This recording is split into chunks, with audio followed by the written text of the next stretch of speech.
Sawadee Krap, I'm JP Mestanza. It's Thursday, May 4th. Welcome to Phuket Extra, brought to you by pbcphuket.com. Phuket Immigration is refusing to accept applications for one-year extensions unless the foreigner provides a copy of the Chanot land title for the property where the foreigner is staying, even if the foreigner is only renting the property, and photographs of inside the home where the foreigner is staying, including the bedroom, are presented to immigration officers.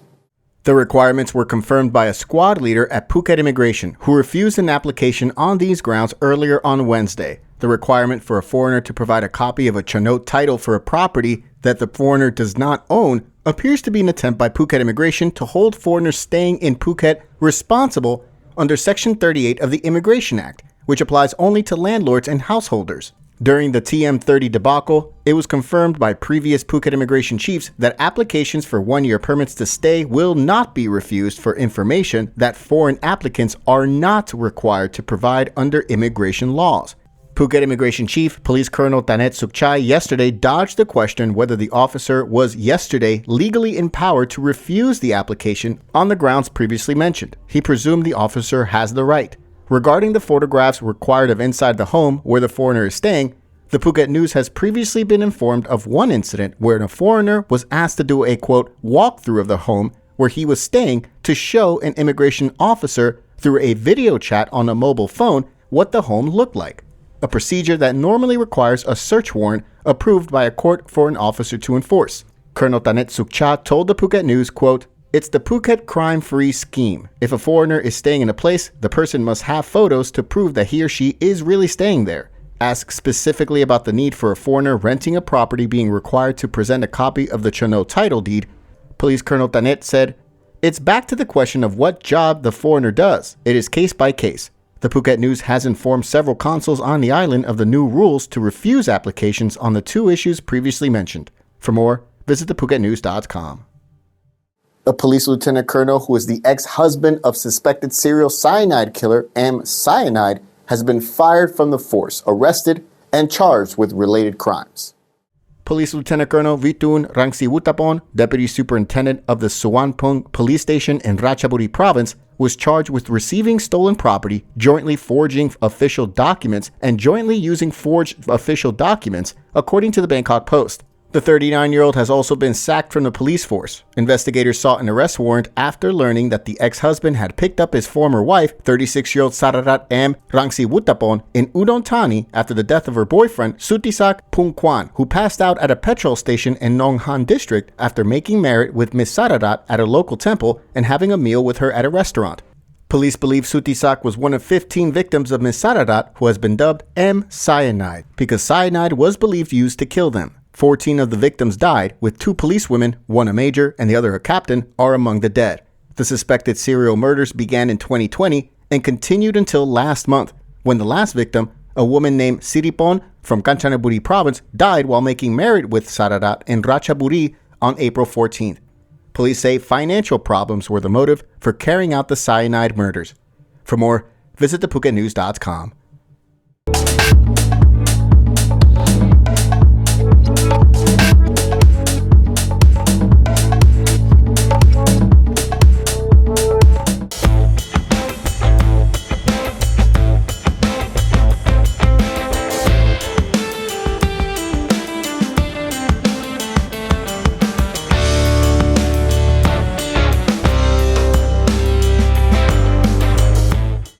A central bank measure starting in June requires facial scans for mobile transactions of more than 50,000 baht per day. Under the measures, a facial scan on mobile devices is needed for mobile money transfers of more than 50,000 baht per transaction to local or overseas accounts, transfers of more than 200,000 baht per day, as well as to change the limit for credit transfers on mobile devices to more than 50,000 baht per transaction. Bank customers would not have to scan their faces to transfer more than 50,000 baht to pay bills, such as credit cards, phone bills, or stock purchases. According to the Bank of Thailand schedule, all banks should be ready to introduce biometric authentication for the 3 types of transactions in June of this year. Banks also notified their customers to bring their ID cards to bank counters nationwide to update their information and take a photo of their faces in preparation for the biometric facial scan for the 3 types of transactions. Officials say the biometric authentication is required for high-value mobile banking transactions as part of measures to protect consumers from cyber risks. For more, visit thephuket.news.com. As part of a renewable energy initiative, the Government Savings Bank has announced it is introducing loans to enable people to invest in solar panels to help reduce household energy costs while having a positive impact on the environment by reducing global warming. The GSB Go Green loan will support the installation and purchase of equipment for ordinary people to help alleviate increasing household electricity costs, according to the head of the Government Savings Bank. Fixed interest loans as low as 1.99% with repayment installments as low as 199 baht per month per 100,000 baht loan will be offered throughout the country. Officials expect the loan to be used to purchase equipment such as solar cells, solar rooftop panels, and EV installation. Additionally, it can be used towards the purchase of electric vehicles, hybrid cars, electric motorcycles, and even electrical appliances that help save energy. Those interested can apply for credit services at any Government Savings Bank branch nationwide from now on. For more, visit thephuket.news.com. Thanks for joining us on this Thursday edition of Phuket Extra, brought to you by pvcphuket.com. We'll see you again tomorrow. Until then, stay classy, Phuket.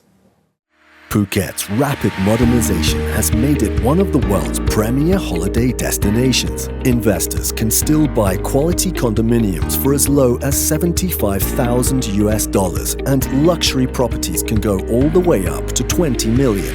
Condominiums in Phuket are a safe, secure bricks and mortar investment offering foreigners freehold ownership. Call or email Thai Residential, Phuket's #1 trusted real estate advisor, to find your perfect Phuket property.